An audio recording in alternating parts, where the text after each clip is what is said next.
300-მდე მოზარდს, რომელიც ბათუმის ყინულის სასახლეში ფიგურულ სრიალს ეუფლებოდა 8 დეკემბრის შემდეგ წვრთნები არ ჩატარებიათ. რეპეტიციების შეწყვეტა გასული წლის დეკემბერში მოსული თოვლის შედეგად გამოწვეულმა დაზიანებებმა განაპირობა.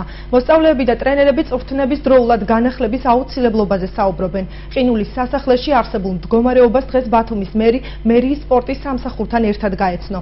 ჯემალ ანანიძე სამუშაო შეხვედრაზე მუნიციპალური აიპის ხელმძღვანელს და მწვრთნელებს პრობლემების შესახებ ესაუბრა. როდის განაახლებს ფუნქციონირებას ბათუმის ყინულის სასახლე, მთავარი გამოშვებიდან შეიტყობთ.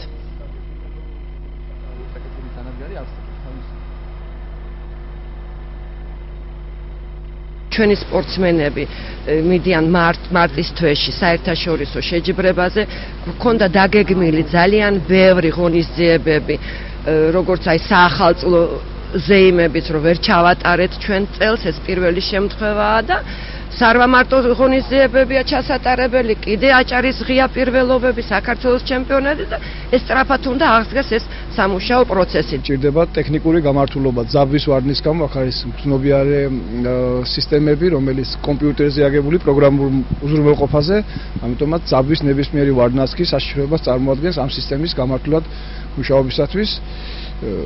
მთლიანი სარეაბილიტო სამუშაო ალბათ დაждდება დაახლოებით 15000 ლარი, სლოვენიის სპეციალისტების დახმარებით მიმდინარეობს ეს სამუშაოები. გამოიკვეთა პრობლემა საქალაქო ტრანსპორტთან დაკავშირებით და ჩვენ შევჯერდით თუ გვეცოდინება ინტენსიური დატვირთვის გრაფიკი, იმის მიხედვით მოვამაგრებთ ავტობუსს